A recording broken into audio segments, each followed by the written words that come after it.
మన సాహిత్య తేజానికి స్వాగతం. అధ్యాపక వృత్తిలో తరగతి గదిలోని అనుభవాలు మర్చిపోలేనివి.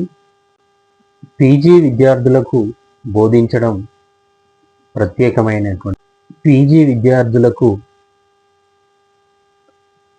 ఇంటర్నల్స్ ఆంతరంగిక పరీక్షలు అనేటువంటివి ఉంటాయి. నేను ఎన్నో పోటీ పరీక్షలకు ఇన్విజిలేషన్ చేశాను. అక్కడ విద్యార్థులు నిశ్శబ్దంగా ఉంటారు, మన శబ్దమే వినిపిస్తుంది. కానీ ఇంటర్నల్ పరీక్షల్లో విద్యార్థులు ఒకరిని ఒకరు అడగడం, ఒకరి దాంట్లో ఒకరు చూడడం చేస్తుండేవాళ్ళు.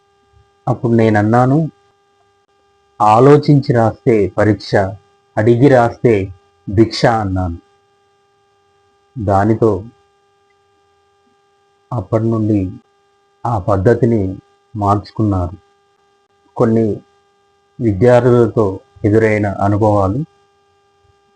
ఈ వీడియో మీకు నచ్చినట్లయితే లైక్ చేయండి, షేర్ చేయండి, సబ్స్క్రైబ్ చేసుకోవడం మర్చిపోకండి.